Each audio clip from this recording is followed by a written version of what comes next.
What's going on, A-Side family? It's your boy, man. Truth. Show for truth over narrative, man. Welcome to A-Side Boxing Talk, man. Welcome to the sixth installment. You know what I mean? The sixth episode of the Moment of Truth. You know what I mean? As you can already tell, and you can see by the title, uh, we got super middleweight, former two-time champion, former two-time super middleweight champion, David Benavidez coming in here tonight, man. You know what I mean? So at the end of the day, I'm planning for this to be a good one. You know what I mean? I think we got some good questions we're gonna ask them. You know what I'm saying? We're gonna get to the business. We're gonna ask we need to be asked. You get what I'm saying? And we're gonna rock out, man. You know what I mean? I appreciate everybody that's coming in, that's joining early. Shout out to my family. You know what I mean? Blood couldn't make us closer. RBZ, A side or no side. You already know the vibes, cuzzo. You know what I mean? Awesome job getting that picture. Awesome job getting Benavidez as a guest. Appreciate that, bro. Cal, my man, you're A-Side. Team A-Side for sure, my boy. Facts. Hey, don't forget to hit that like button, man. We trying to do this for the algorithm. We trying to get the channel popping. We trying to get to 1,000 subscribers. So at the end of the day, if you haven't subscribed, make sure that you do subscribe. Make sure that you check the channel out. You know what I mean? I got a lot of work we've been putting in. Last Monday we had Gary Antoine Russell. I've been dropping clips from that interview. I still got the Charles Conwell interview. Still got to put up some clips and drop clips from that as well. Also got the Erickson Lubin interview that we did as well. So trying to put clips together and drop that. And again, we got David Benavidez tonight, man. So at the end of the day, and guess what? I couldn't even say it no faster, man. I could not even speak it no faster. What's going on, champ? I see you down there. But real quick, hey, we got the youngest super middleweight champion ever. We got the youngest two-time super middleweight champion ever, undefeated, David El Bandera Roja Benavidez. What's going on, champ? I can't hear you, champ.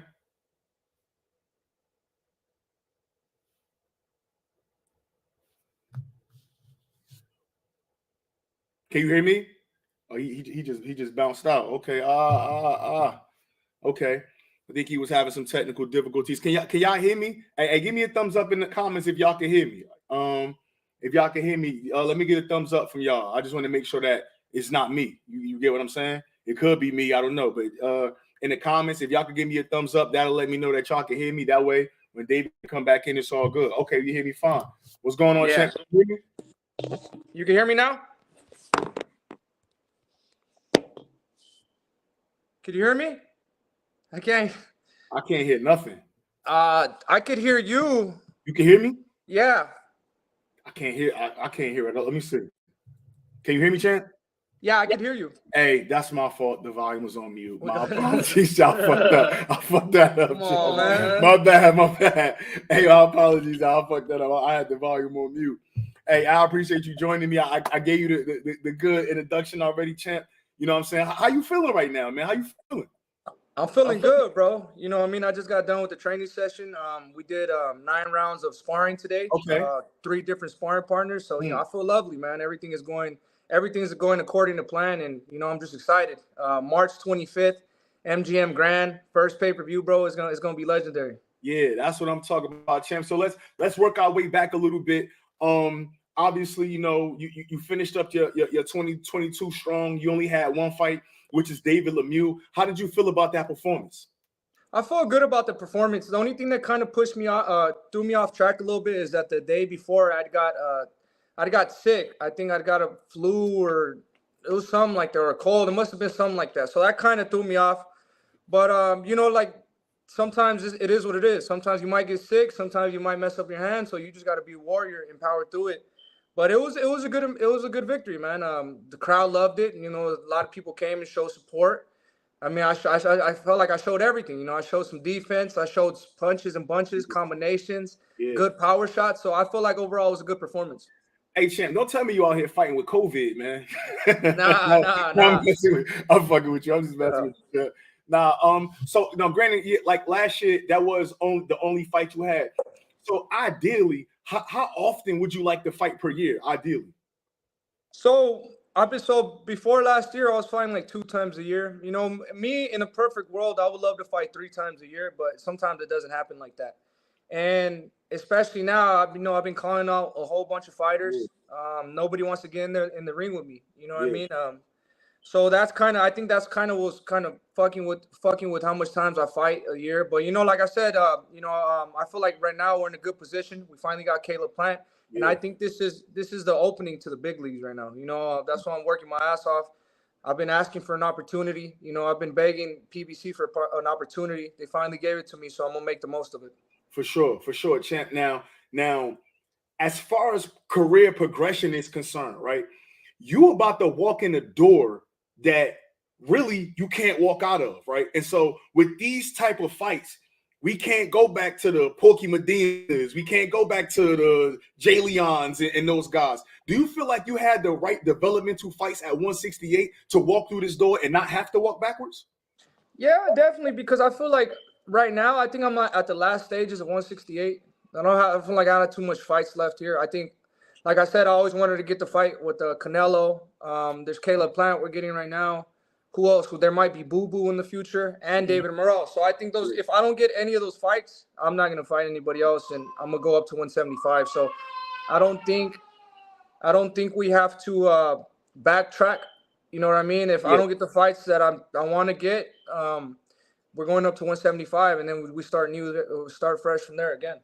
for sure. Now, champ, when obviously I'm sure I know you don't know me yet, but I'm trying to get my name out there. But I'm one of them guys. I dig deep into boxing. When I look at your resume, there's not one particular puncher that jumps off of the resume. Who you think is the biggest puncher that you fought up to this date? Mm, I think it's a good question. Probably, I mean, obviously it's David Lemieux, Porky Medina, Anthony Durrell, Mhm. and Angulo. Actually, you overlooked Angulo. Yeah, Oh Angulo, yeah, he was yeah, a yeah, strong yeah. fighter, and I then mean, you what you see. did, the way you did him, champ. Yeah, We so didn't see that. So I mean, Yeah, I don't shy away from anybody. You know what I yeah, mean? for We're sure. comfortable with boxes or power punches. Mhm. But I mean, there's some solid guys, and honestly, they're not the A class guys that I wanted to Yeah, get, but we're looking to get that. But I mean, for sure. Angulo's he was a solid puncher. Yeah, Um, yeah, probably Angulo, and Lemieux. Probably those are the two more okay. solid punches I fought. For sure. All right, now, champ. We know what you do in the ring. You come in there, you throw the body punches. You real aggressive, right? Now, my next question is, why rival gloves instead of like Cleto Reyes or like some Everlast MX2s? Like, do the rivals fit you better? Because usually the guys that's aggressive like you, they usually go for those punches gloves. Why the rival gloves? So with me, bro, everybody's hand is different. Everybody's hand, some people's hands are stronger. Some could take those Reyes. Some could use like Danny Garcia. He was a big fan of the Reyes. With me, I used them before, and my hands always get messed up. So Mm, I'm not even gonna go there. You know what I mean? With the Reyes, there was a lot of times where my hand would get messed up mid fight. You know damn. what I mean? So I think my hands are just not, they're not hard like that, so where I could afford to use those gloves. But I love Rival. Rival, I feel like it's a puncher's glove. It's a lot of protection. Mhm. Even to this day, I haven't really messed my hand up in Rival. So especially right now, I think the best thing is hand protection. At the end of the day, Sure. hand protection, and there's some solid gloves. So I mean, I I mean, really you do getting the like it. stoppages anyway, so that shouldn't matter. Yeah. But nah. Okay, now, my next question is, I mean, if there's no bubble, right? You never lose your belt on the scale. Do you think that Canelo Alvarez still moves up to 168 and try to go undisputed? I definitely feel like he would have given me the fight because he wanted to, definitely wanted to be the undisputed. But like I said, I think people have to realize things. You can't really dwell on the past, man. You can't really True. think about the past. I feel like whatever happened, that I lost my belt, it gave me enough hunger in myself to come back even stronger. You know what I mean? So I feel like that's something I really needed. I was already motivated, but once they took the belt away for the second time, it just fucking pissed me off. Yeah. So it's definitely, I feel like everything happens for a reason. But I definitely think I would have got a fight in with Canelo if I had the belt.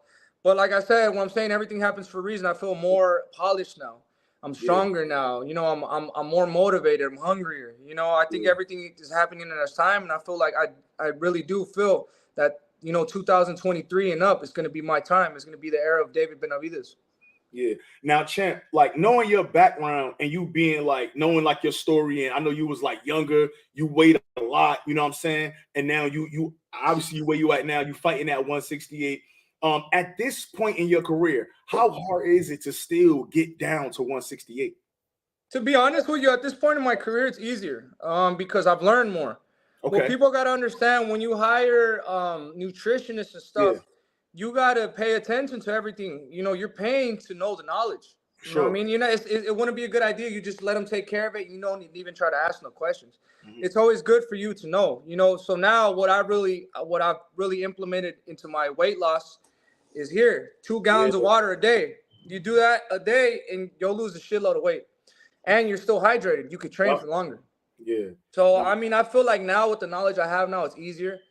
My last 3 fights, I haven't really struggled. But, I mean, it is hard. You got to stay on it, you know. But I feel like if you're dedicated to the diet, you follow it completely, that there is no problem.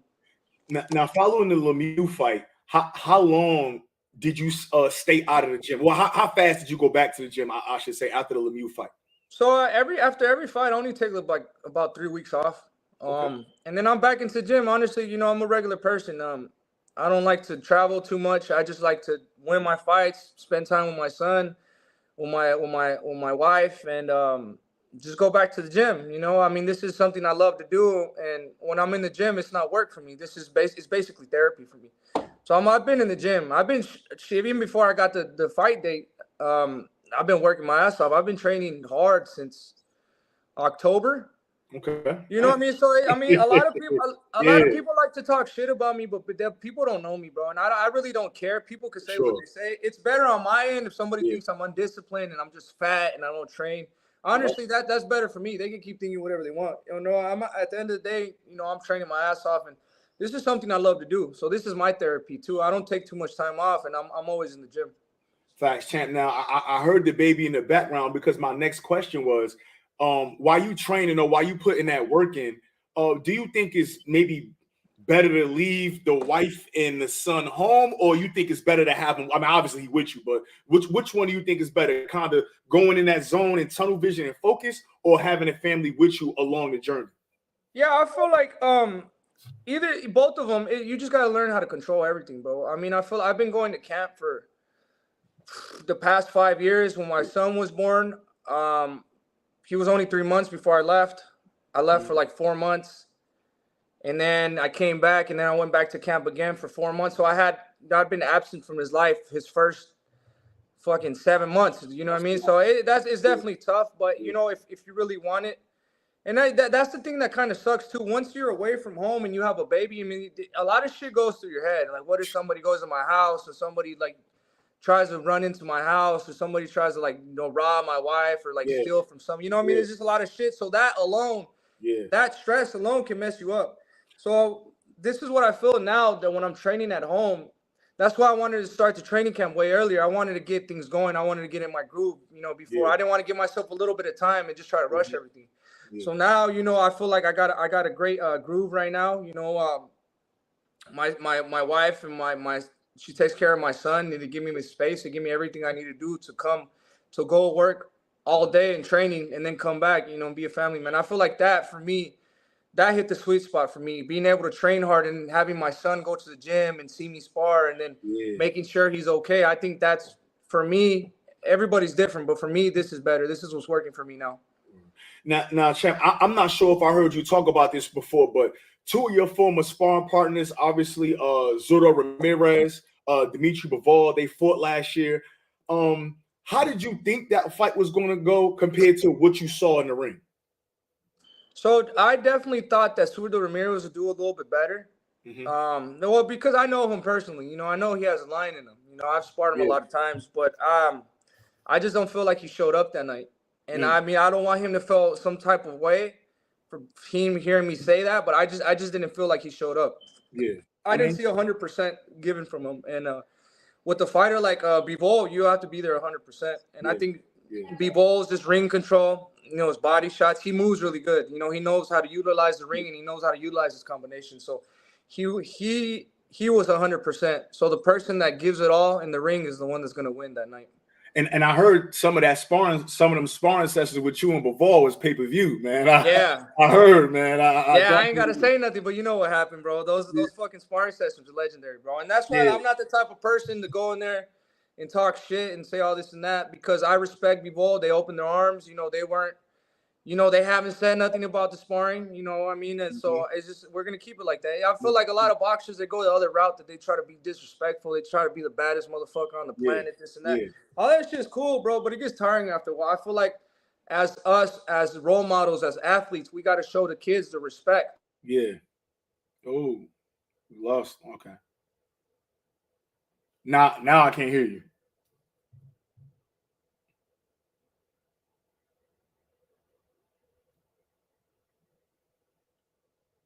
Uh-oh. All right, we lost them real quick. ASOP family, we're gonna get them right back in here. I think, I don't know what happened. I think might have got a call or something like that, but we're gonna get them right back in here. Let me see what we got going on, man. Some of these comments, man. You see me working, appreciate it. Okay, we got Champ right back in here. I'm in there. You hear me? Yeah, you got everything good, Champ. Yeah. But what I was saying, I feel like as an athlete, as a father, as a man of the community, I feel like we should teach the kids to be more respectful and to pass that down. Because when you teach a kid, or a kid just looks up to like, oh, I want to be a fucking gangster, I want to fuck everybody up, I want to talk shit to everybody. It kind of like, what I mean? You're not teaching kids the right thing. You know what I mean? Especially in this generation, there's so much violence and so much shit. I feel like kids need to learn manners, and they need to be more respectful. And that's kind of what I want to teach and push down. I mean, there's a time and place for everything. You could talk shit, but you don't always have to talk shit. Sure. For sure. Now, Champ, like, and that kind of lead me into like a certain area, because obviously, we all from certain places. Knowing you and your history, you from Arizona, and what people don't realize, like, I think when people think of Arizona, especially like the inner city in Arizona, they think it's all palm trees and just hot over there. But I know it's real shit going over there too. What? How did you go from Arizona to y'all in Seattle now, right? Yeah. How was that transition? So it wasn't. We didn't just come over here. We transitioned to a lot of different spots. And to be honest with you, I'm gonna tell my fans, and I'm gonna tell everybody who's listening, I was fucking up in Arizona, bro. I was just there's too much from where I'm from, bro. There's a lot of bad things, bro. And there's a lot of stuff that I was just fucking up. I was just fucking up, and I think if I would have stayed in Arizona, I wouldn't. I don't think I would have been here. But I want to show the people from Arizona that I came from Arizona. I know exactly what everybody's going through. I know how hard it is to leave Arizona, but sometimes if you want the best for you and your family, you have to make that transition. So we went to California, and we kind of just let boxing lead wherever we went. We went to California. There was amazing sparring over there. We're in North Hollywood for a while, and then we moved down to Long Beach. A lot of amazing sparring there. We went to Big Bear for a while, did a couple camps out there, and then we moved to Vegas. Also, a lot of great sparring over there, a lot of great sparring. And then I moved to Oregon, and then I moved up to Seattle. But the reason why I moved to that is just that the city I'm from is the desert, bro. And then you just get tired of that shit, bro. You get tired of the heat. You get tired of the same shit. So we moved up to the Northwest. Okay. And it's just beautiful out here, bro. The trees. I feel like the way of living is better. Yeah. The trees and all. It's just that it does rain a lot. It does rain a lot. So I mean, it's a lot of getting used to. But I feel like, and this is where I met my wife too. You know what I mean? And and I had my son here. So I mean, it's just, I feel like this is my place. This is my place of peace. For sure. So I really do like it here a lot. For sure. All right, well, Champ, we here, man. It's March 25th. David Benavidez versus Caleb Plant. Caleb Plant versus David Benavidez. When you just hear that, man, what kind of feelings come inside, Pauls, when you hear that name like that? It definitely gives me chills, because my whole life I had, well, not just me, every boxer, it wants to get to that pay-per-view stage. Now, I've been working my ass off. I've been professional 10 years already. I've been working my ass off, and I've been doing what I'm supposed to do, and I've been putting up exciting fights. So I'm finally blessed enough to get an opportunity to fight on pay-per-view. So I'm very happy, man. It gives me goosebumps, but it definitely does make me work even harder. It gives me more motivation. I feel like I honestly feel like this is the start of my career right here. This fight is going to lead me to stardom. You know what I mean? So I'm excited for this. I know it could change my life. So I'm working my ass off every single day. No, for sure, champ. Now, man, we heard, now, I know sometimes rumors are rumors. So we heard in the media that Caleb wanted a bigger ring. He wanted to walk out second. I think he wanted to pick the corner. How difficult do you feel like this fight was for you to make? Yeah, I mean, I feel like he was just looking for any way out, to be honest with you. He wanted the bigger ring. He wanted the corner. He wants to come out second in the ring walk. But I don't care, bro. That shit is irrelevant. What we're doing at the end of the day is we're fighting. It doesn't matter. The ring is not going to save you. The ring walk is not going to save you. A corner is not going to save you. You know what I mean? So I'm sorry, my fucking cat is trying to get in the way. But I'm just, man, I don't care if that's what it takes. I'll give him whatever he wants. Because I know as soon as I get his ass in the ring, he's done. Now the cliche that fighters say is, "Oh, I'm doing everything the same, or nothing is different, or business as usual." As you in training and you ramping up, and because we only 66 days out, so we just right outside of 2 months out. Do you feel like you're doing the same thing from before, or do you feel like it's a different kind of motivation in you because of the opponent and because of the magnitude of this fight? No, so you definitely got to see. You can't do everything the same thing. There's some drills that you could do that are the same, but you always got to be adding to your game. You always got to evolve. This fighter that I'm fighting is different from all the fighters because he moves He moves way more. You know what I mean? His defense is tight, so we're gonna have to learn. We're trying to put things together to open up that defense. So we're doing a lot of different things, bro. And how am I gonna do the same? This is a pay-per-view, bro. I gotta leave it all in the ring. You know what I mean? I'm really working my ass off. You know, I want to put emphasis in that I'm doing a lot of stuff. I mean, sometimes I'm in the gym for 4 or 5 hours. You know what I mean? So I'm just trying to do a lot of different stuff. Working on a lot of stuff, working on just to better myself. And it's not just about Caleb Plant. Yeah. It's about evolving as a fighter throughout your career. So the stuff I'm doing now it's not specifically for Plant, but it's just to make me a better fighter as well. Nah, for sure, champ. Now, for those of your fans that don't know, obviously, I think one of the things that grab you about this fight is y'all truly dislike each other. Like, y'all genuinely don't rock with each other at all. But like, what was the origin to that happening? And then was y'all cool before that at all, or like how that shit even start? No, we were never cool. We were never cool. He's just, how could I put it to you, bro? There's like that kid in class you just don't like. That's basically what it is. The motherfucker he thinks he's the shit. He acts like he's the best. His demeanor, you know what I mean? It's just the way he is, bro. I just don't like none of it.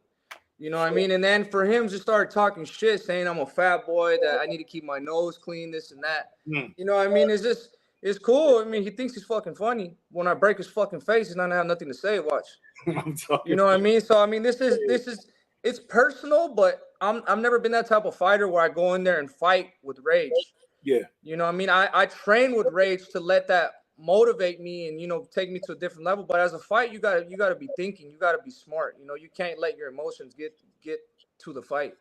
Yeah. Now obviously we know that you probably would love nothing better than to walk to the middle of the ring, slug it out with him, and see who's the better man. But we know that Caleb Plant is a boxer. Now my question is, are you prepared for a 12-round boxing match, or you think no matter what you're going to be able to get to him and get him out of there? No, I'm definitely I'm going to be pushing every single round. If it doesn't end early, it doesn't end in the middle, or if it doesn't matter. I'm going to be pushing it every single round. Yeah. He's definitely a fighter that moves around a lot, utilizes the ring and all that. So, I mean, I know that for a fact, so I kind of know what to work on. I already know the game plan, you know what I mean? Cutting off the ring, all that shit. Yeah. But if he wants to sit there and bang with me, then we could do that. Like I'm saying, you have to evolve as a fighter. You have to be ready for any possible situation. Yeah, facts. And that was my next question because, again, I've been in some of these gyms. I see how this goes. So 22 by 22 ain't small at all. You know what I mean? Yeah. And it's not like the regular. People might think, oh, it's just 2 extra feet on each side. But when you in a 22 by 22, it's very small. Now, Yeah. are you currently training in a 22 box? You mean very big? Yeah, excuse me. Yeah, it's very big. My bad. Yeah. So I mean my shit right now is 20. But Okay. I mean you have to utilize everything, bro. That's where like what is that fucking like side to side or what is that fucking one where you go around the ring? Switches? Yeah. So you had to do switches, but not with your back against the ropes. Mm-hmm. You have to do switches like this with your Yeah. front of you pointing. You know what I mean? So that's definitely stuff. I mean, we're just gonna be ready, bro. You know what I mean? There's a lot of shit that I could do. Yeah. There's a lot. I fought boxers before, so it's nothing new to me.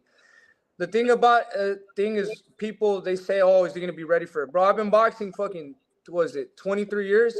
For sure. I've seen all this shit before. You know what I mean? So I just got to put it together in my head. Fact. Now, without giving the game plan away, me watching you, champ, I know that one of the reasons I really like watching you is the Pokey Medina highlight. You throw a lot of combinations, right? So now with a guy like Caleb, who is a very good counterpuncher, do you think that you will have to limit your maybe 3, 4, 5 punch combinations down to 1, 2 in order to maybe not get caught in between? Yeah, I feel like you just got to pick and choose where you throw your combinations at. I mean, definitely jab is going to be definitely the key. So we're not, until we put them into a corner or there's an opportunity to throw, you know, we're going to let combinations go. You know, and that's the thing too. I just got to be myself. You know, I just got to be myself and keep doing what I'm doing. You know, I feel like with me, I know you've seen, as the fight goes on, I get stronger.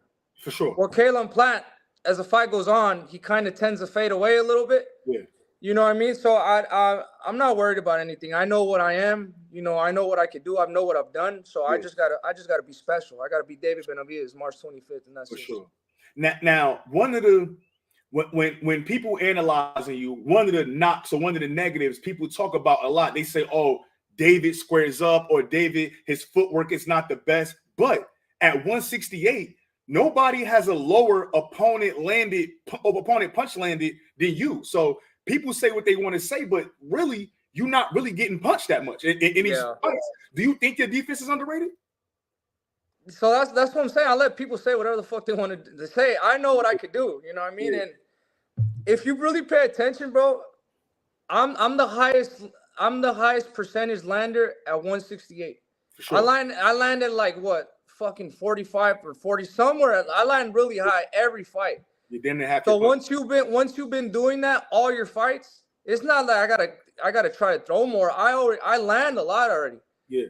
You know what I mean? So I'm just trying to tweak it a little bit to throw a little bit more. You know what I mean? So I'm just, you know what I mean? I get strong throughout when the fight gets, the longer the fight goes, bro. I know how to do this. I see it in people's eyes when I start hurting them. You know what I mean? And he's gonna get caught.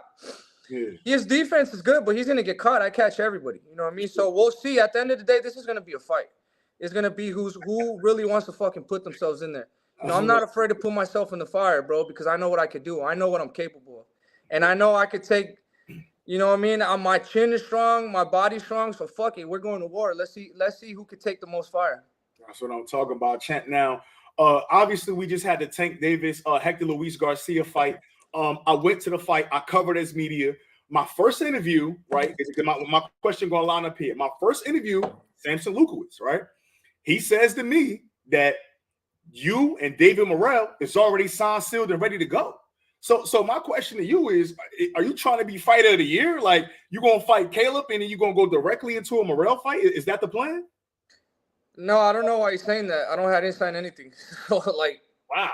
Yeah, okay. Bro. I mean, but bro, look at. Yeah. I was trying to get that David Morrell fight for fucking November because he was talking all that shit, and we went directly to their people, said let's get this fight. They said no because they needed a fight mandatory. But look, if you really think about it, why don't you think if the WBA really wanted to make a big fight, don't you think David Morrell versus David Benavidez would be a bigger fight than the guy he fought? Yeah. I mean, I'm not trying to talk shit about the guy he fought because the guy he fought was good, but no. This is a bigger fight. Why didn't they want to make that bigger fight? We're ready to try to make the fight happen. So, like, for him saying that the fight is signed, I haven't even seen nothing about none of that. Yeah, I was trying to fight David Morrell before Caleb Plant, and they didn't want to fight. So, I mean, I'm ready for. Like I said, bro, I talk all this shit because I'm ready, bro. I'm ready. I want to see. I want to see what these guys are about. You know what I'm saying? We could go to war and we could see who comes out. Yeah, I don't know. I'm gonna drop an elbow on Samson, man. I don't know why we get on my camera and say that if that shit wasn't true, bro. Like, unless he made, I don't even want to say nothing. Yeah, we ain't gonna do that. We ain't gonna do that, champ. We ain't gonna do that. All right, now let's shift gears a little bit. One of the guys in your camp, I actually interviewed him before his fight with De Los Santos. Rayo Valenzuela, obviously, you know, he took a tough loss. What did you say to him coming off that fight? So I told him, bro, I was straight up with him. I told him, bro, you didn't take the training camp serious at all. You know what I mean? And honestly, I was disappointed of him that he didn't do his job first. That's as a job as a boxer, that's the job first. Get the training in and beat the training camp first. Yeah. Because if you don't go in there, you know what I mean, you're not really doing what you're supposed to do. And I think what kind of messed with him is that it was a late replacement. So he probably thought it was easy. But I told him, bro, like, there's a lot of people who want the position that you're in. You're one fight away from a title shot. You know what I mean? And you know, we've talked behind closed doors, and you know, I told him this shit can't happen no more, bro. Because I believe that you could still be a fierce champion at 135. So like you already seen what happened. You don't take a training camp serious, you take it out. So bro, like I told him after this, we can't go back to that. We got to keep working hard, and we got to do 2 months and a half or 3 month training camps. Yeah, and for sure, he when I interviewed him, he said you and him had like a brother type of relationship. So I'm sure he took that to heart. What you saying now? Now it's a rumor on the boxing streets that he's on your undercard with Chris Colbert. Now you got two guys coming off a loss. Now you know how this boxing game go, David. If you take another loss like this, it's almost probably gonna be adios. It's gonna be bad for him. That. Yeah, but I guarantee you he's not going to take no loss, bro. We're working hard, bro. We're working extremely hard. And the thing about him is that he stays close to weight. He has like 5-7 pounds to lose. We still got like 2.5 months. So I mean he's been working hard, bro. But I told him it's gonna be a dangerous fight. But this is gonna show who wants him more. You know, I keep telling him, do you want him more? This could change your family, this could change your life. You know what I mean? And then after this, I think he's back on the top rankings. But, you know, the training camp is first. And since, you know, we're working on the same training camp, you know, he's in my training camp, you know, he's definitely going to show up at 100%. Yeah. Now, champ, I think I want to say about 6 months back, man, I seen that unfortunately somebody had like broke into your father's store and took a bunch of things out of there. Was y'all ever able to, not saying you, but did the authorities ever catch that person? Were they ever held accountable for what happened? Nah, bro. The authorities out here, they don't really be doing too much. I'm not speaking on everybody because I know there's some cops that do take their job, but you're really not. And it is what it is. You know, it was fucking probably somebody who didn't have money, needed money. So if that helped them, you just got to see that like as a donation, basically. I mean, shit's going to happen, you know what I mean? So, but, you know, we know how we are. You know, we're good to the community. So, yeah, I mean, we're not going to fucking, you know, disrespect the whole community off of one idiot. You know what I mean? There's some good people in Washington, and, you know, it is what it is. You know, we're past that. Fact. Now, champ, speaking of the family, you know, your dad and all of that, I seen that some of your fights, your sister actually like customized some of your boxing gear, like the boots and all of that. Do you want to shout out her social media? I don't know if she's doing it for everybody or just a family thing. Yeah. Yeah. So she does it for everybody too. Fuck. I wish I would have had the name because it's True something. But she's amazing, bro. Honestly, she told me that she wanted to work on my shoes one time, and I'm like, fuck it, I'll just send her some shoes. She's my little sister. I don't want to make her feel bad. Yeah. And then she sent them back to me. I'm like, oh, hold on, these shoes are hard. Like, what the fuck? Yeah. So like, I'm proud of her. You know, I'm really proud of her. I wish I would have had the name, but I didn't think you were gonna ask me. But yeah, she's doing good. She's making she's been working with a lot of boxers too. So I feel like with me, bro, I'm not satisfied with just me being successful. I want my whole. Huh? True Essence. Oh yeah, there you go. True. Yeah, True Essence Customs. There you go. Thank you so much. Thank you so much. Yeah. Yeah, but it's funny that they had to tell me my name and my sister's. I feel bad now. But like I said, like with me, I feel like I don't feel as satisfied with just me being successful. I want everybody in my team to win. Like I said, I talked to Diego Pacheco. I talked to Rayo Valenzuela. I talked to my brother. I try to play the leader, play the part of the leader. You know, I try to get all these guys together. Because there's some people that they need somebody to tell them what to do. You know what I Sure. mean? They need direction. So I mean, I feel like I've been successful. I've seen a lot of stuff in my life. You know, I know how to. I've been through a lot of bad situations. I've been through a lot of good situations. I know how to handle things. So, you know, I really want to get these guys. I want them to be world champions. I want everybody to make a lot of money and change their and their families' lives. No, facts, champ. So now I'm gonna get into a little portion of the interview where it's going to be a couple. Well, actually, before we get into that portion, you in the ring, the bell's about to go. The first round, you might have shook at that hand. He's getting out of the ring. You're ready to go. The referee's looking at the timekeeper.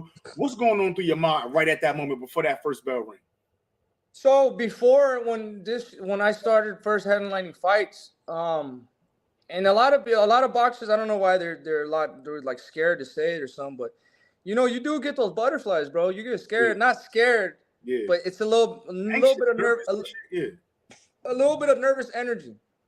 But now since I've had a couple main events and I've had a lot of people, and now I'm just straight on work. I'm just most of the time I'm thinking about the game plan. I think with fighters, it's really important that they implement a game plan or they have a game plan ready for whoever they fight. Sure. Yeah, because but they're just thinking of the game plan and just trying to stay calm and see what the other guy comes out with in the first round. For sure. All right, Chen. Now we're gonna move up to a different section where I ask a couple questions that's not necessarily boxing related. So the first question I want to ask you is, tell me 3 things that you can't live without. My son, my wife, and boxing.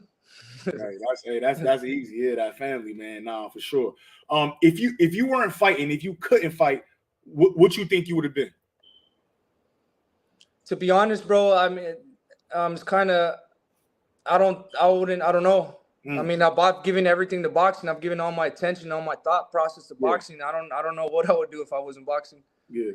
Okay. Now, in whether you sparring or training or whatever, what music are you listening to kind of get you hyped before sparring or before a fight or whatever? So to be honest, I like everything, bro. I like a lot of Gucci, man. I grew up listening to Gucci, man. I like the trap shit, but sometimes after that, it kind of gets too repetitive. So I like listening to like house or EDM, just some good beats. I started getting into Afro beats. Okay. Afro beats, that shit is cool, bro. It makes you feel good. They got good rhythm, good beat. So we get, it's a little bit easier. So like, what I like to tell people is in boxing, bro, when you're warming up and you got some good music, it's more like a dance. Yeah. You feel the beat. You just kind of, you know what I mean. So it's always good to train with some music. I like rock too.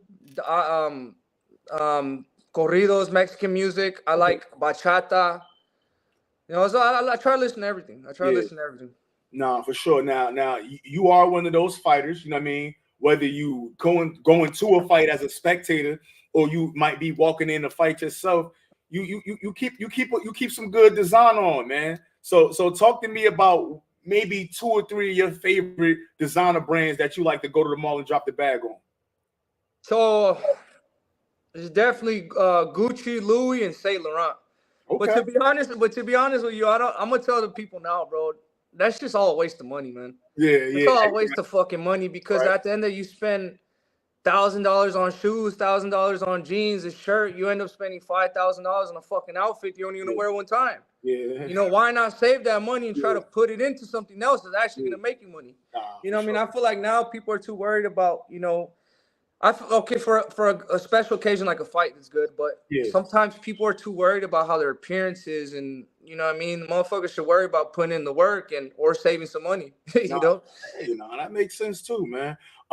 So after the fight is over, you might have won by KO, got your win, and it's time to go. What immediately after fight? What is the go-to food?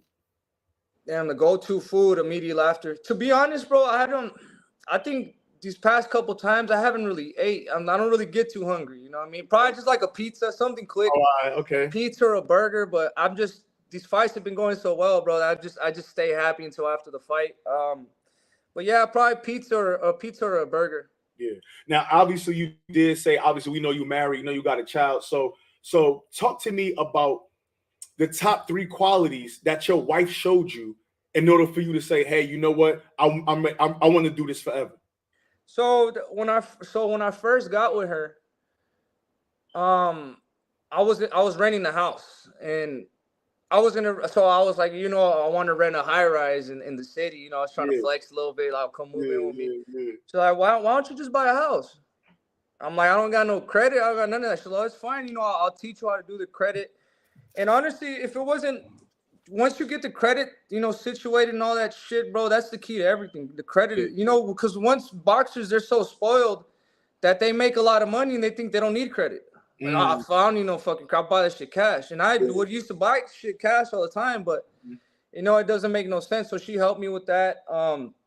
She's always very super attentive to me. Yeah. And she has my heart. We have something special. So that's definitely what it is. Oh, that's dope. All right, champ. Now, do you have any like talents or something that we don't know about? Anything you could do that people would be surprised to hear about? No, I just box. I mean, honestly, bro, I just try to if so, like, even how I am now, bro, I don't even like to watch TV because I'd rather just watch boxing. Yeah. At the end of the day, you got to visualize what you want. And if you watch boxing, a lot of these dudes, they're great for a reason, and they're showing you the keys. Sure. This is something I got to tell the people that are watching that are actually boxers. The more boxing you watch, the more it's going to show in your fighting style. Because say with me, I liked Roy Jones or Prince Nassim or De La Hoya. So when I watch boxing, old fights, I try to do what they did in the boxing fights. You know what I mean? So I feel like that alone, that just makes me better. Just watching it all the time. I spent hours and hours and hours of watching the boxing. And that's a big key, I feel like, for anybody watching that wants to be a good boxer. The number one key is watching boxing and learning it. Now minus anybody. Just real quick, bro. I got I have to answer only like two more because I have another interview. Got you. Yeah, I only got two more for you. Okay. So minus yourself, what other fighters? Give me like your top 3 fighters minus yourself and anybody in your division. So I'm a big fan of boxing, bro. I like Gervonta Davis, Ryan Garcia, Golovkin. I loved Golovkin when he was coming up. He was a fucking animal. Bivol is good. But probably my favorite right now, it has to be Usyk. Okay. I think Usyk is he's just like a breath of fresh air, just something different, And coming from a big guy, I used to like watching Lomachenko, but I was like, damn, I can't. It's impossible to move like that. Yeah. And then Usyk comes out, is doing the same shit, so that he motivates me a lot too to try to do different shit. But I feel like Usyk right now is my favorite. For sure. Now, my last question, champ: what is it that you want the world to know about David Benavidez? I want the world to know that I'm going to be a legend. I'm going to be a living legend. And I want them to know that I'm a man of the people. I care a lot about people. And I definitely want to be a man of not just my community, but a man that, gives kids sense and direction. And, I want to be the person that's always available. If anybody needs me for anything, I'm always here for them. For sure.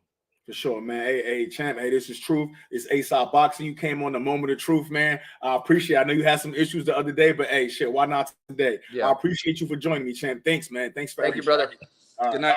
Good night. Here we go, people. Let's do it, man. Let's do it. I like that. I think that was a good interview, man. David talked his talk. He's ready. He want war. You get what I'm saying, man? I think that was a good one, man. I think that was a real good interview. Yeah, man. Tell me what y'all think, man. Tell me what y'all think. Right now, I just put the link to the stream, the link to the live in the comment section. Man, I need somebody to come up here and talk with me, man. How y'all feel about that, man? Definitely. Like I said, I just dropped the stream in there. So anybody that want to come in, anybody that want to hit me up, you know what I mean? Let's jump on. Let's come live and talk about it, man. And while y'all doing that, man, I see we got 60 people in here, man. Hit that like button. Hit that subscribe button. This is ASOP Boxing Talk, man. And at night, this is the moment of truth, man. I am truth. Truth over narrative, man. We bring in non-boxing, non-biased boxing, right? And we ain't doing nothing but talking that real, man. You get what I'm saying? I did just put the link. Okay, we got Undercard Boxing jumping in, man. I appreciate you jumping in. Undercard Boxing, what's going on with you, man? How you feel? What's going on? I just got off work, just got on the train, missed the whole interview. But I know David was talking his knockout. I'm gonna beat his ass. I know what he's saying. I've been listening. But I got Plant in this fight, And for the reason why I have Plant, and this is why if he's the underdog, I'm gonna make a lot of money. That Breadman Edwards, the trainer of Caleb Plant, has Caleb doing some different things, boxing at a new level. People are not really paying attention to that. They all thinking, oh man, Canelo Alvarez, Anthony Durrell was an old dog. I feel like this man has revived his career. He knows what it takes to be at that championship level. He's been a pay-per-view star now. He's made the money. So now he's fighting for, legacy about getting back right to the top. And I'm putting all my money, not all my money, some money on Plant to get the stoppage, not even a decision, a stoppage over David Benavidez. That's big words. Okay, so we're going to move on. Big Fish Vega. I think I seen you on Broadway channel before, man. So what's going on? Welcome over. How you feel about the interview? How you feel about the fight? I just got to say, man, terrific interview. I really like the energy of the interview. Like, it flowed really well. And you could tell David was very comfortable, man. I wish you could have stayed on longer, but A-Side, you're doing your thing, man, for sure. I do appreciate it. I promise you I do, man. But how you feel about the fight, man? Man, I got to keep it honest. I am not a Benavidez fan. Okay. But, I do like his energy. Like, you got to give him credit. He's always kept the same energy throughout his whole career. He wants to take on everybody, and that's what we want to see in boxing. You know what I'm saying? It's easy to say, like, talk to my manager or if the fight makes sense. But, he wants the top guys. He's been one of the top guys. You could talk about, like, this or that, with him being stripped 2 times. But he hasn't gone nowhere. I think it would be easy for him to move up to 175. But, 168 is starting to heat up. So him and Caleb Plant, I like Caleb. I'm rooting for Caleb. But to keep it real, I watch boxing and I feel like I'm really into this shit. I think Benavidez is gonna win late stoppage. I think Caleb will probably come up to a strong lead, and then Benavidez's pressure, his hand speed, how he comes forward, how he's relentless, it'll prevail. So I think it'll be a great fight. And if it's on pay-per-view, I'm gonna pay. It's worth it, honestly. I'm paying. Hey, Kyle, so how you feel about the interview and what you think about this fight, man? Man, shit, man. I'm excited for it, man. About time, man. We starting to heat up, man. We starting to get into the boxing year. We getting a lot of announcements, but just to stay on this one, man. I just to walk down and fight a little bit, man. I do think that Caleb is the better boxer as far as boxing goes. I think that he can. I think he shows better boxing skills. Of course, I believe David has the better power, and I don't think that Caleb's skills keep him out of the way of that power enough. So I think he tires out, mid rounds, and then David does what David does. For sure. Hey, Trill, how you feeling? I see you down there, man. What's going on, Trill? How you feeling? Shit, man. Slow motion better than no motion, man. Enjoyed the interview. I really love the way that David was extremely open and didn't shy away from any of the questions you had going, man. So I want to send a shout out to him and tell him I appreciate that. And shout out to you for you know what you sent me that I asked. So shout out to you for that, my boy. Hats off to you. Hats off to you too, Troop, because it's not always easy having a boxer comfortable in one of your interviews, man. I noticed and I picked up on it. I remember you spoke about it the last time that sometimes when you ask them a question, they kind of looking at you like, hold on, where he going with this? And then you yo them right back on in, you know what I'm saying, and make them comfortable. So shout out to you for having them comfortable in the interview to even want to open up, you know what I mean? Appreciate that. B-Dog, what up, my boy?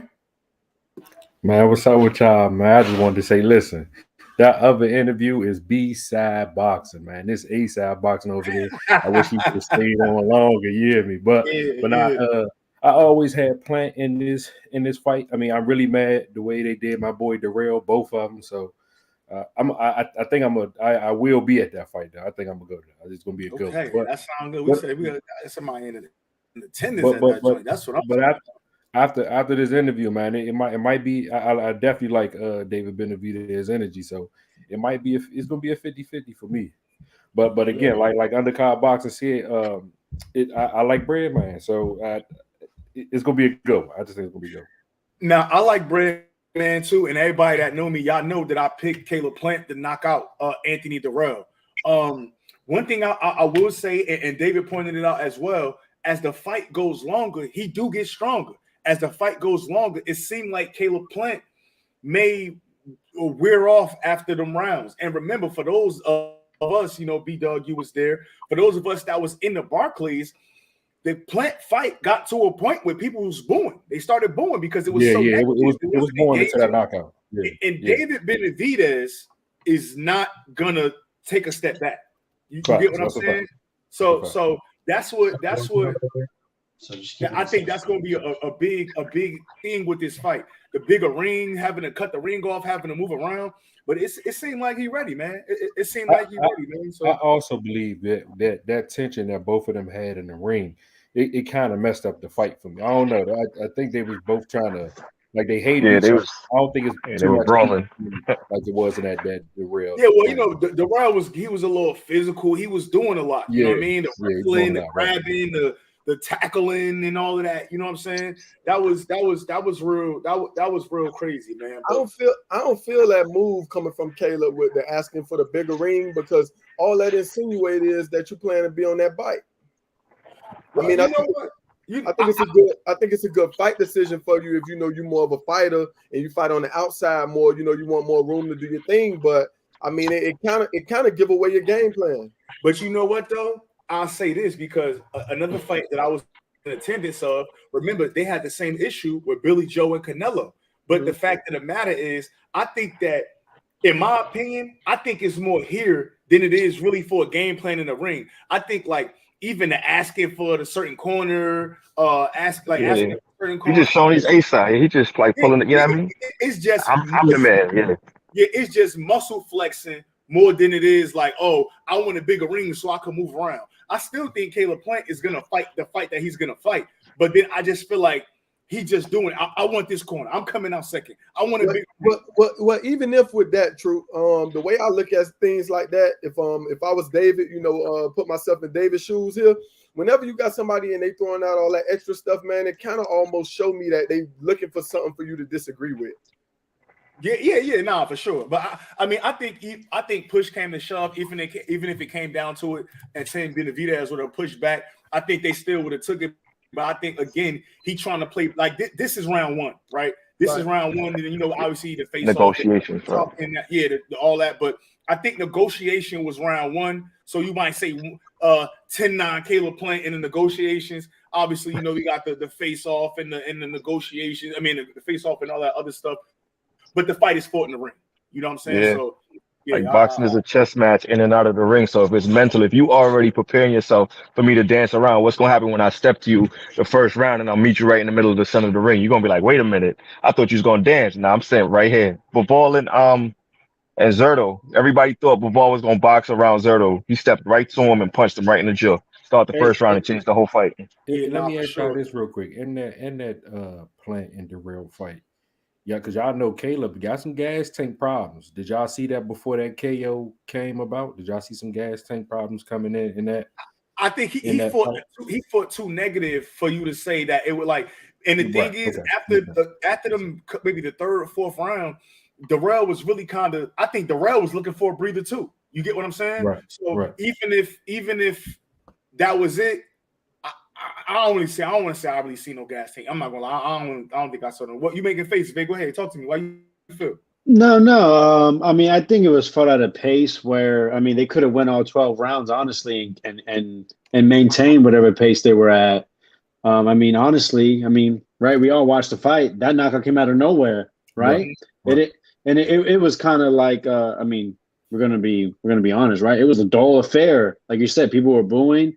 Those last what, maybe 3-4 rounds. It was just kind of like, it was just rinse, wash, repeat over and over again. Right. Caleb was throwing a little bit more. Darrell was throwing back, and nothing was really happening. And then all of a sudden, he does a left to the body. You know what I'm saying? He slips to the left and comes with the left up top, and night. So. But do you think that Plant got gas? You agree though? He do have some problems with his gas tank in other fights.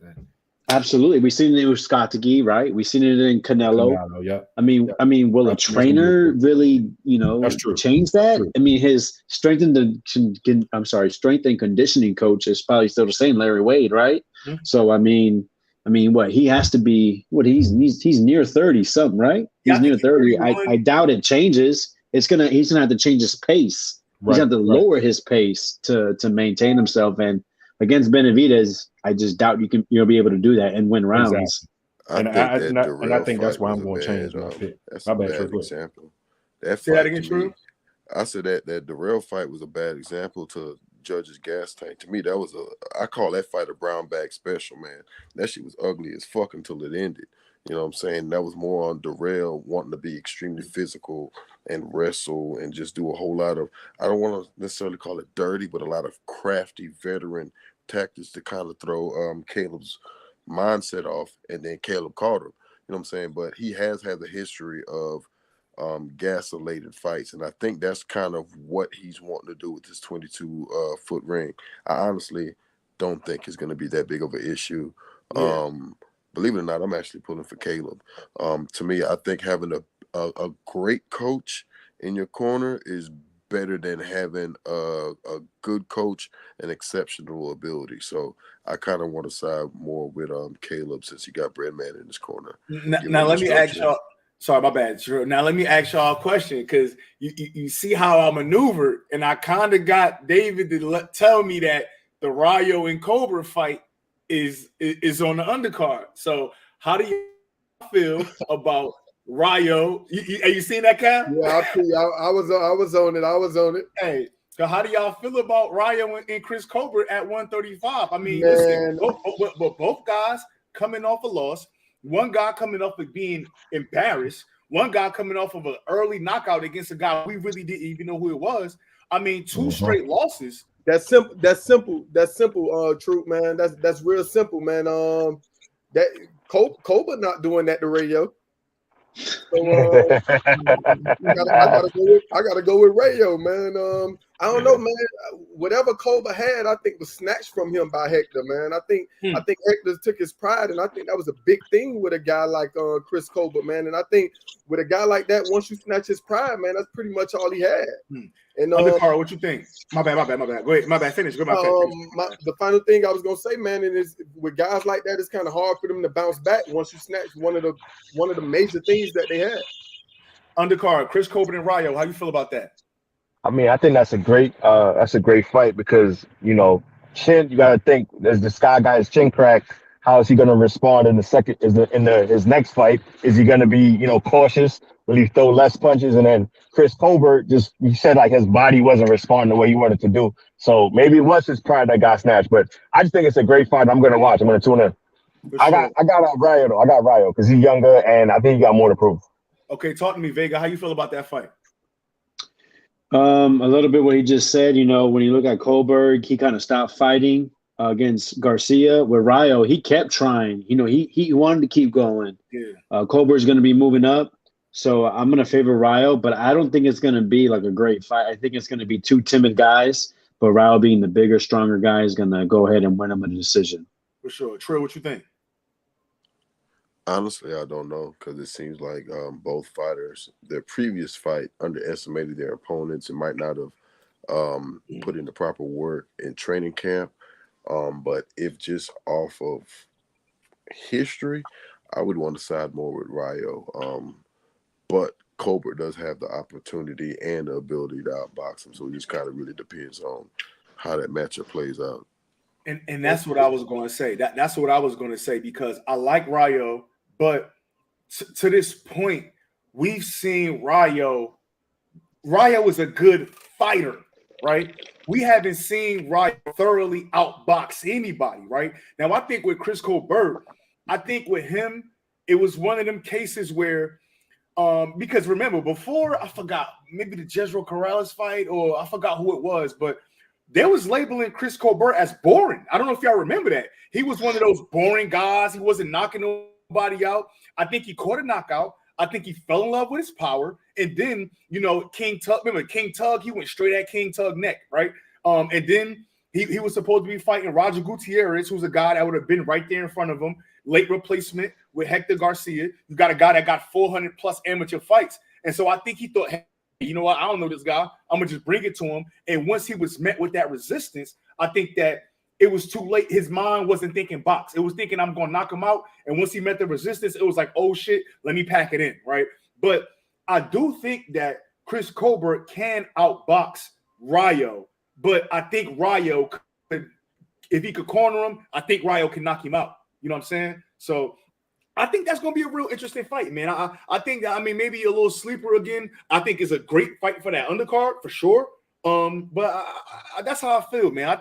I still gotta look at some more tape, man. Because again, Rayo, I liked him and I favored him a lot. I even interviewed him, but I think that Rayo is a good fighter, right? He's not a good boxer, right? And we still have yet to see him box well. You get what I'm saying? So I think that's where I think I'm still kind of in the middle on that Rayo versus Chris Colbert.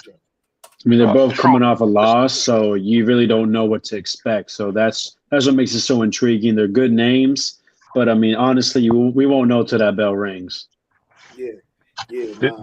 Did David confirm that this fight will be on pay-per-view? Yeah, he did. Yeah, he did for sure. Okay. I mean, and they put that out too earlier when they posted that. That's a pay-per-view. Yeah. All right. So this gives Colbert another opportunity to shine, be in the spotlight. So maybe he's more focused and locked in because, you know, he's being paid extra money to be on pay-per-view. People are gonna try. You know what I mean? He'll sell the fight in a different way. I can't give you that, bro. I can't give you that. Colbert was the main event against Hector Luis Garcia. I know, but like you said, he was gonna run through him. So he was just like, all right, cool. This is, you know, just another tune-up until I get to Gutierrez and end up losing. But with the stars being aligned, like, come on, you're getting a pay-per-view, you're on a big card, Vegas. I'm just saying he's gonna oversell the fight. You know, he's gonna do all the things that we're accustomed to him doing.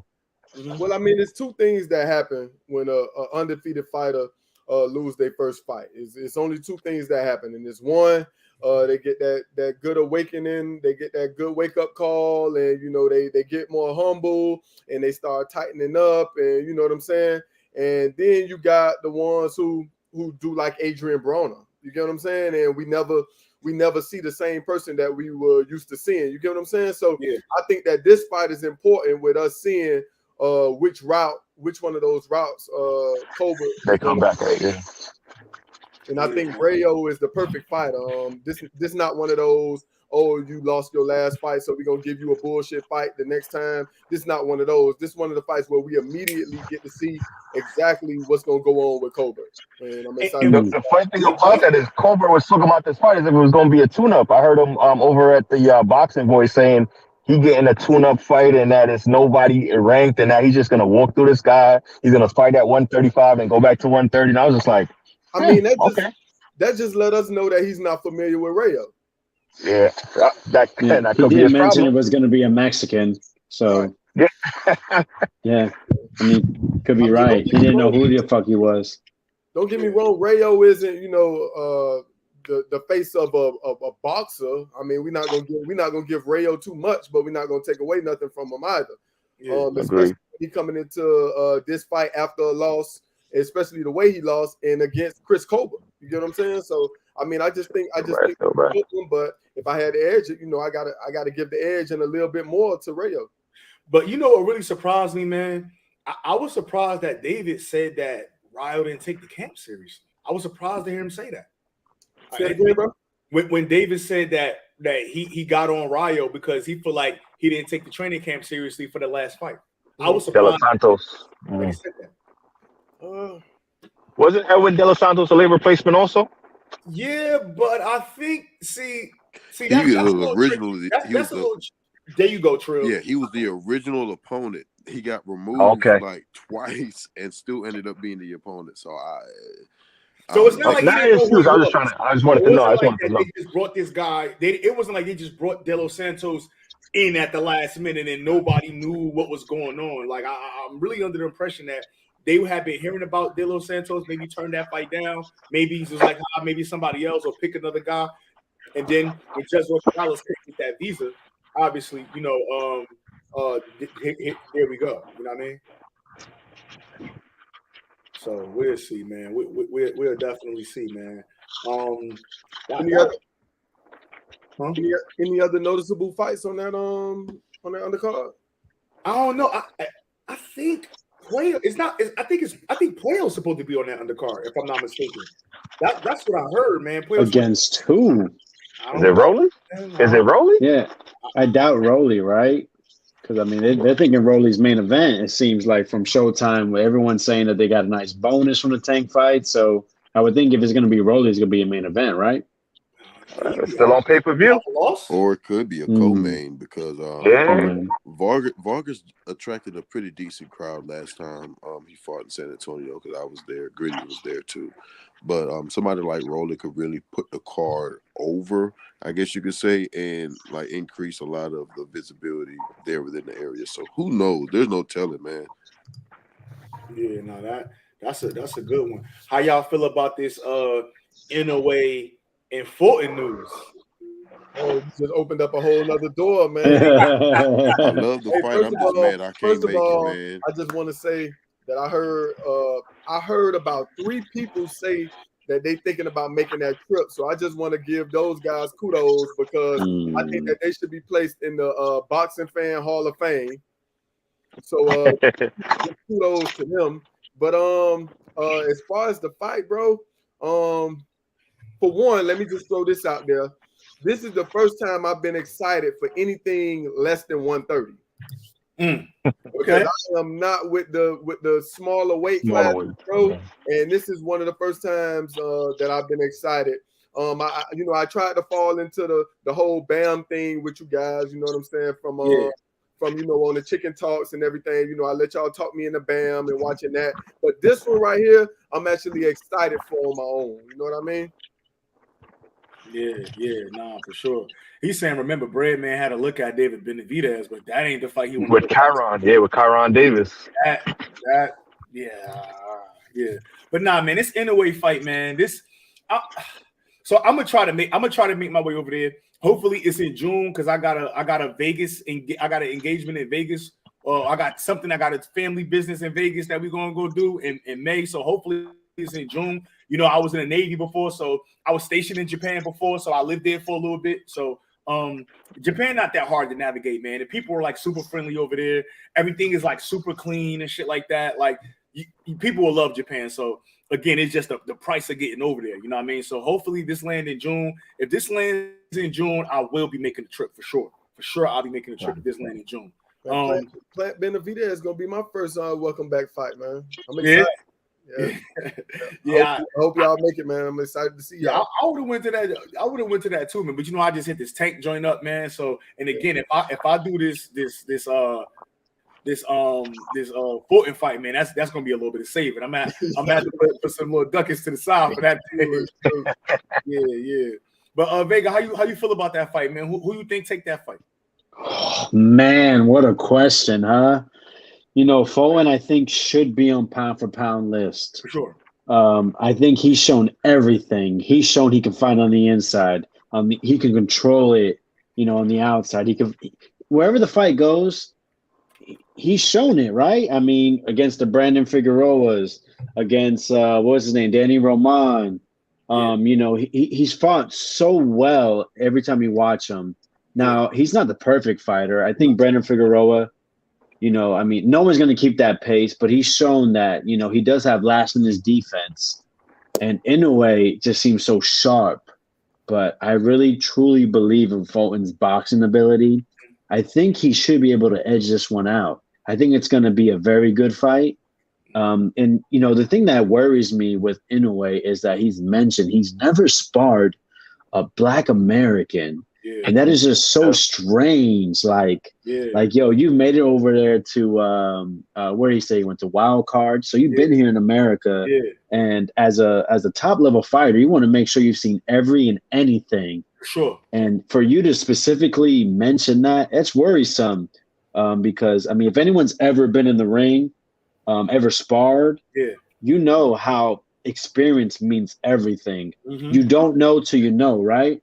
Exactly. So I'm gonna rewrite him with Fulton. I'm gonna be rooting for Fulton, just because I feel like he's seen a lot more than Inoue. Yeah. Inoue's coming up in weight, and I'm American. I'm gonna go with the American. But actually, I'm gonna head out, y'all. I appreciate you. And actually, someone mentioned TBV. I'm actually gonna be fighting They have a circuit called Border Wars. I'm gonna be fighting February 25th in Las Vegas at Border 160 Wars? pounds. Okay. Yeah, All right. yeah. It's gonna be my first fight. You on Twitter? You on Twitter, Brody? Yeah. I'm on Twitter. Catch me out at the Vegameister. TheVegameister.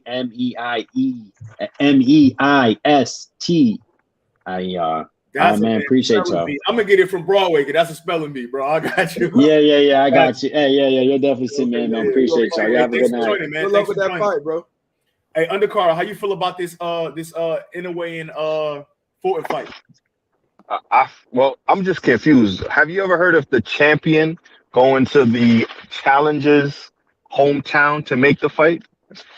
That probably has happened before, but the reason why is because, number one, Inoue still owes Top Rank a fight in America, and they're not going to put that fight on. They're not going to pay Inoue and Fulton what they deserve. So he still owe Top Rank one more fight in America. That's number one. And number two, Japan, that's a wider fan base for Stephen Fulton, and they're going to pay them boys what they worth. I think they said Inoue made like $4 million base for the Paul Butler fight, and up to $10 million possibly with the back end. They said Paul Butler made like $1 million. So for sure, Cool Boy going to get that back. Okay, so if that's the case, 'cause I've never seen the guy carry his two belts to a foreign country to defend them against a challenger. But I like Cool Boy in the fight. I think it's going to be a great fight. This will open up people's eyes and allow people to just stop talking all about power. He's just gonna knock him out. Power. Like, you're gonna watch footwork, you're gonna watch defense, you're gonna see angles, you're gonna see a guy who can do things that, like, the sweet science of boxing. And you know what? Maybe he does get clipped, but at least we see a great fight between two guys that we rank, one in the pound for pound and one who they've anointed into the pound for pound. For sure. Hey, Trill, what you think about that fight, Trill? Man, I honestly am very much looking forward to the fight. It is probably, matchup wise, is probably the biggest fight out there. Skill wise, to me, I feel it's bigger than Tank versus Ryan. I enjoy it. I'm going to enjoy that fight, but I just feel that Ryan doesn't have certain things that, you know, Inoue or Fulton have that'll make it like that. And then that fight that I don't think is going to happen, I don't even want to talk about it. So, yeah, Inoue versus Fulton is a damn good fight. And people are really, really underrating Inoue for the fact that, one, he's Asian, and two, he's at a small weight. Fulton is an exceptional fighter, extremely great fighter on the inside, extremely slick. I really want to make it to that fight, man. I got to try to find a way to make it happen, but it's not looking likely right now. But I'm really just more upset that I don't got enough time to plan for when I think the fight is going to happen. For sure. Hey, Cleb, what's going on? How you feeling, man? Talk to me. What's going on, bros? What's going on? Salute everybody on the panel. Truth, that was a good interview, man. I'm a big David Benavidez fan, so that was a real treat. I've been watching David do this on YouTube now for at least a year now. He's been warming up, and just he's real cozy with the interview, so he ain't nothing to him. I was listening to y'all chopping it up. And then we started talking about this fight with Inoue and Cool Boy. I'm excited, man. I'm very, very excited. I want to add to kind of piggyback for what you said. You see, Fulton's not signed to PBC. So he's able to float around and do what he wants to do and go make the necessary challenges. And like us, he's been hearing about this monster going around decapitating people. So that's those are dollar signs and happy signs to him. I'm glad he's looking for the smoke. As far as Inoue goes, I'm not surprised that he's moving up. He's one of my favorite boxers, if not my favorite boxer, next to some of my favorites. But I'm glad he's moving up to take the challenge, and fight somebody, because I'll be the first to tell you he should not be number one on that list. I don't think he's got the necessary scalps. I don't really care about all that 108, 110, one shit. That means nothing. All those guys aren't fighting anybody either. And frankly, no, that's true. Stop. And frankly, like, those guys can't take his power. So it's a good thing that he's moving up and challenging himself against a guy like Steph Fulton. Because Steph, no, hang on, let me finish. Because Steph is like you guys, he's an exceptional fighter, man. He's proven, tried, and tested against the best, and rightfully, and you know what's gonna happen, right? Like they got old boy number one right now, and let's just say Fulton beats him, right? Should he be number one? I'm sure I think he is the number one fighter if he beat him. Well, there you go. Then we're on the same page. But what I'm saying is, this is for the first. Or let me say this. For the first time in a long time, when I think about this fight, because J-Ro used to always ask me about this. This is going back almost 22, 23 months ago. Yeah. What I thought about this fight. I was always a little bit undecided about it, just because they're both men are kind of evenly matched. Yeah. And I am breaking my own cardinal rules. I always say that guys with weight power can fight in any era because they can put you to sleep at any given time. So I think Steph just has to be wary of that.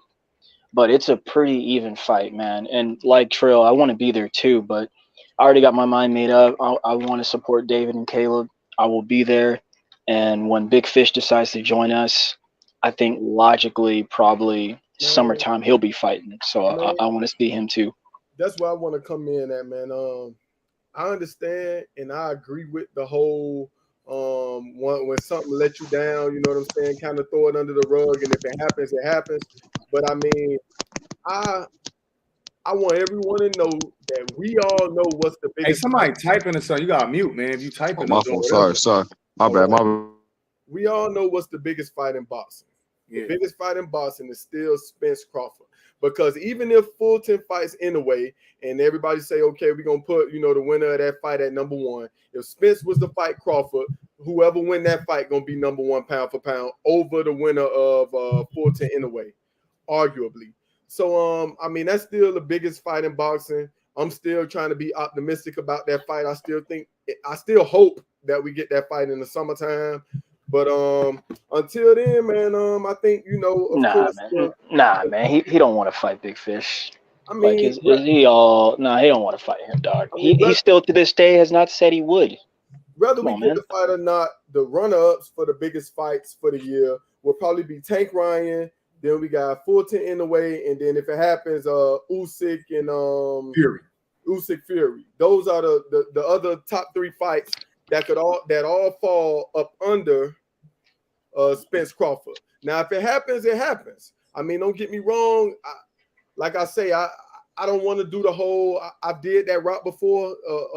Okay, I don't want to have no expectations. I don't want to let myself down. But I'm telling you right now that I want to see that shit.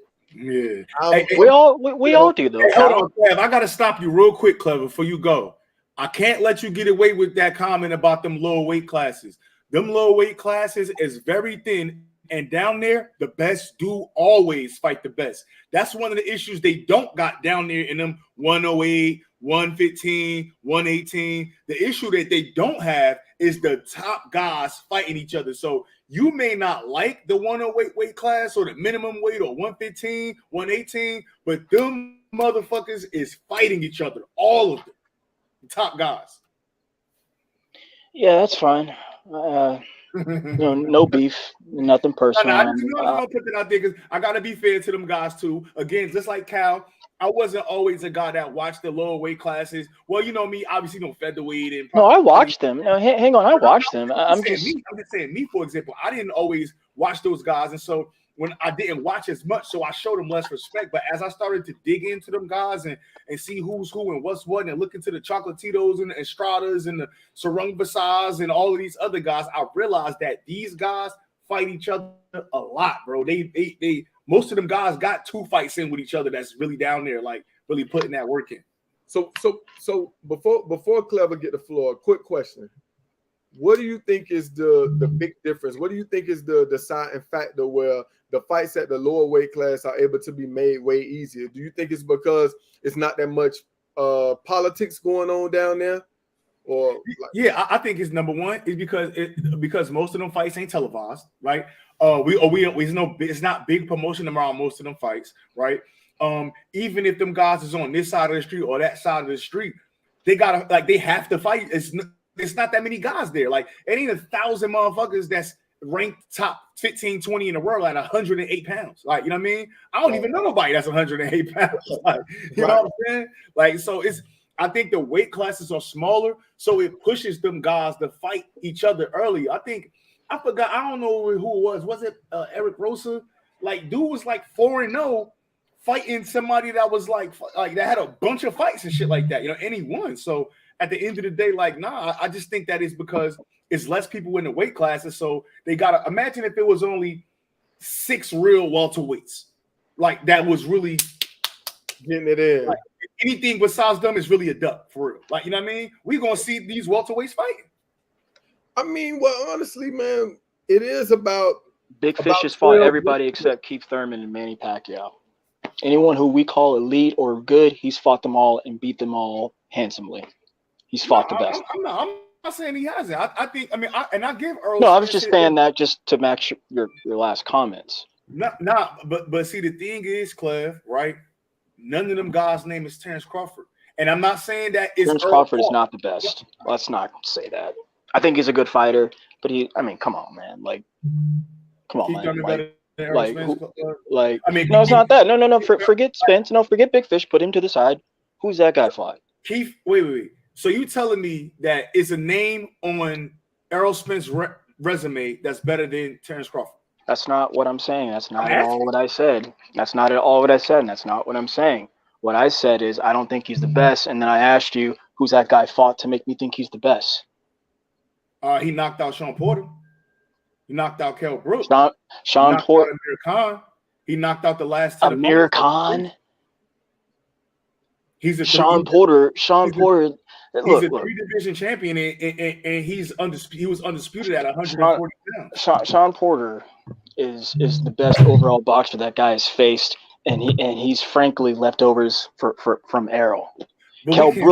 Kell Brook is actually Spence's. That's his best win, considering he was the number 1 guy with the belt and the number 1 welterweight at the time. I like that point. That's his best win. Go ahead. Let me stop you real quick. I like that point you made about Sean Porter being Kell Brook, being Earl leftovers, but you forgot that Kell Brook got his eye socket busted up by Golovkin the fight before Spence. Did you say that? And then you just glossed over my what I just said moments ago. I said Kell Brook at the time was the number 1 welterweight in the world with a welterweight belt. Who cares that his eyes got knocked out? He tried to go be great. No beef. So it's the same thing, no?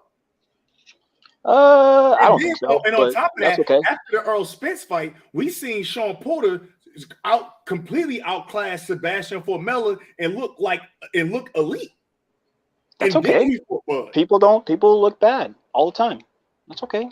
Yeah, but I just want, because the thing is with me, I don't have. I like both guys. I'm a fan of both guys. I know people think that that's crazy, but I don't like to swing the narrative like, oh yeah, that's Sean Porter is Earl leftovers, but then it's like, oh well, he beat Kell Brook. Well, Kell Brook was Golovkin leftovers with a new eye. You know what I'm saying? I'm just being fair. I'm just playing devil's advocate. You know what I mean? Sure.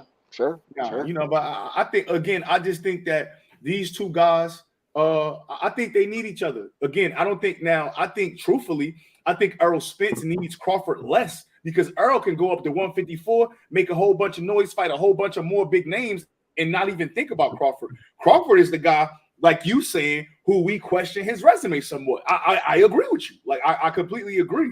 But for me to not say that that would be the best fight, or he's 1A and 1B with Earl Spence, I think that I'm still that got short. Hey, side, what's the biggest fight for EJ at 54? But 154 packed, so he could go up there. I would like to see Tony Harrison, Charlo, What's the Castellano. biggest, besides Charlo, because we know that that's not getting made. What fighter do you think is the biggest fight for EJ at 54? Fundora or Castaño? Fundora? I say those 3 names that I just mentioned, or I could be wrong because someone could sneak in there, man, like some new blood. He is smashed, bro. He was smashed. I wouldn't even want to see that fight. I'm not trying, and I respect Tony Harrison as a fighter. I respect Tony Harrison on the way out the door, man. I don't like Tony like that. And, That's cool. I think he's a great boxer. I think he's a great boxer, but Errol Spence is he'll beat everybody right now today at 154. He'll beat everybody at 154 today. I don't think will ever happen for Undisputed will probably happen at 154 if it does happen. So you got to kind of consider that. But I would take that. I would take that. So wait, hang on real fast. What's real fast? Because like we act like we don't want to talk about that, but we keep swinging around that. So what's stopping Bud then? What's stopping him from now, or what's stopping him then? No. I just like that nigga is in Thailand, probably eating some duck, laughing while trolling some NBA players, bro. He's living his life right now. Like honestly, I don't know what's stopping him from doing because he's on vacation. Like he's on vacation. He's enjoying himself. You know what I'm saying? So I personally can't speak for him. Never met him. You know, I met a couple guys in this camp, his coach, and all that other shit. You know what I'm saying? But I can't speak for that man, bro. He doesn't move the way a typical person in his situation would move. So I can't kind of guess or anything like that.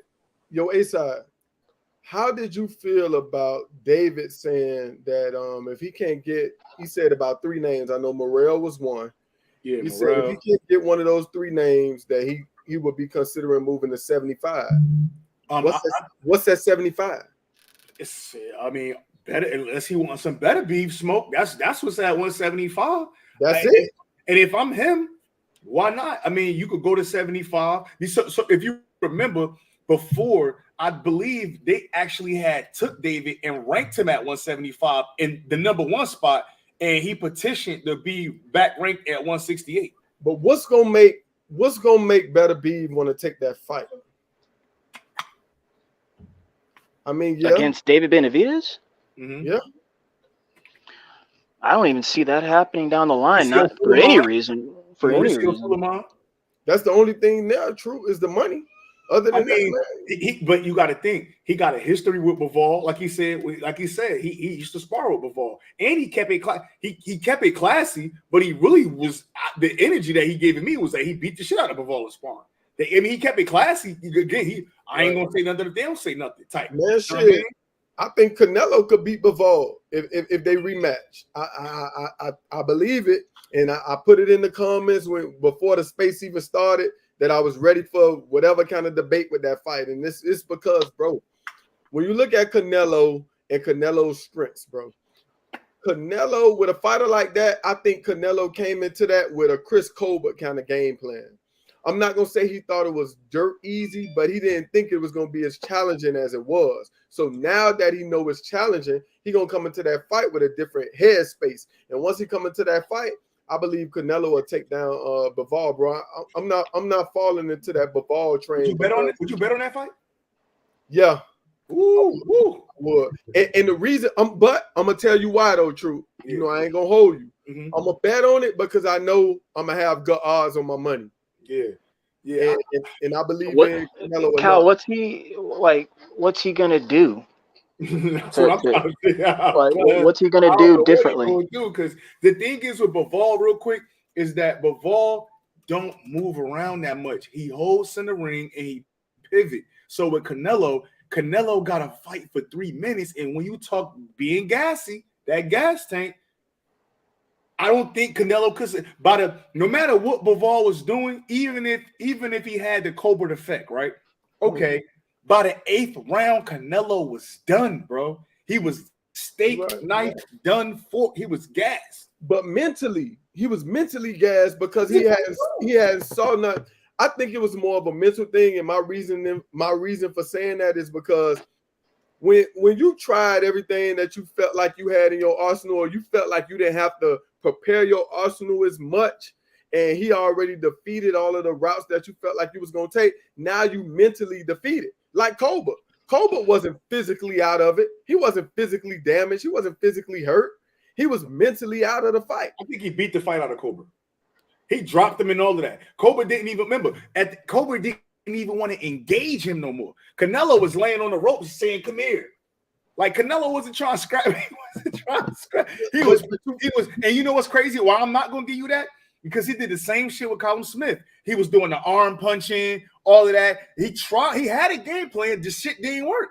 He tried the arm. Maybe he kept punching Bivol in the arm, but see, Bivol got that long torso. So Bivol, his high guard don't stop right here. But hit them long ass arms. His high guard cover everything. You know what I mean? Canelo punching the arms. He trying to get him. That shit was not work. I don't think he faster than Bivol. I don't think his gas tanker outlasts Bivol. I don't think his ring IQ better than Bivol's. I think that's just the guy that the only chance that he got is a 168 with a rehydration clause in an early knockout. Even if he don't knock him out early, it's not happening. Yeah, man. Shout out to AJ, because I mean that's definitely the weight that fight happened at is definitely a major part of the deciding factor of how you bet and how you think that fight gonna go. Hey, you see this comment? My bad. Go ahead. No, go ahead. I'm reading. So this comment, right? See, Will, I'm about to break some news. My man might be mad at me, but he just said ASAP Bud was just in Texas at J Prince Gym with Shakur and Errol backyard. EJ was nowhere to be found. Forget the last two sentences. Bud was just in Texas at J Prince Gym, right? My man, I got a little fly on the wall that was in that gym, and supposedly before this week is out, that full sparring with Bud and Shakur is gonna be on YouTube.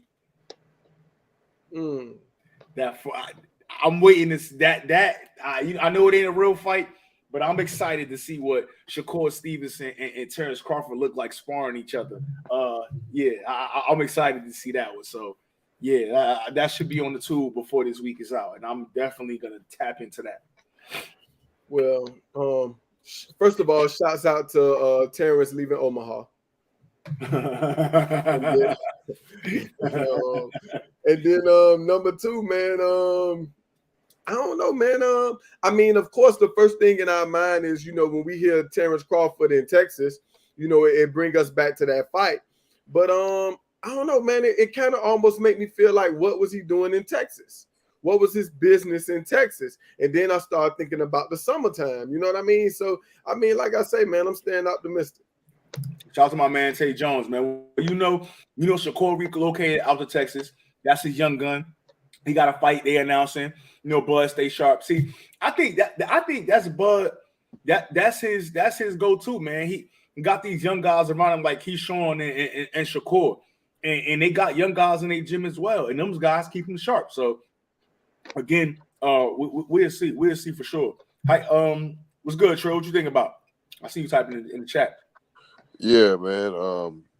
Houston is a completely different world whenever you think about Dallas, because it's 4.5 hours away. But at the same time, Bud is always in Texas. Just people don't know. He's always in and out the Dallas area, or down in Houston fucking with Shakur. And I'm saying always Texas, right? Huh? That shit that happened with Trey Songz at 50 Party. That was in Houston, right? Yeah, that was in Houston. Man. You know what I'm saying? So but I mean, obviously he ain't one of them type of cats that need a big entourage to move around. He'll do what he need to do. But yeah, he frequents the state. You know what I'm saying? It ain't necessarily quote unquote hostile territory. He just does what he got to do. You know what I'm saying? But yeah, I saw photos of him and Shakur. But I'd be very interested in seeing how that footage looked. Hopefully that does leak. That's a. No, it ain't gonna be leaked. I heard the whole thing coming out with a good camera. It ain't no sneaky. Oh, they with the HD 8K. So the word that I got is gonna be like the Devin and Shakur sparring footage that's out there. So you take that for what it's worth. Okay, that sounds good. That's gonna be some good work, man. But nah, man. But listen, man, we coming up on that time, man. I appreciate everybody for joining me. Cal, my man, is a mainstay here, man. My man Cal is a resident in this joint. Hey, Steph, you a resident up in this joint. Trill, you got the green light whenever you're ready to come through, man. I appreciate everybody. I'm going to go ahead. I'm going to chop this interview with Benavidez up. I'm going to start dropping these clips, man. Everybody that's in the comments, I appreciate it. If y'all can subscribe, hit the like button, check out some of the videos, man. We trying to do this thing, man. This is the A-side, man. We come in here with non-biased boxing talk. We asking the real questions. We not trying to stick around with a bunch of the drama shit. Like, that's not what I'm into. So when you want technical boxing questions, you want real boxing talk, Just come to the A side, man. Everything else is B side, man. A side or no side, man. Already. Appreciate y'all, man. For sure. Yep. Salute. Y'all stay up. All right.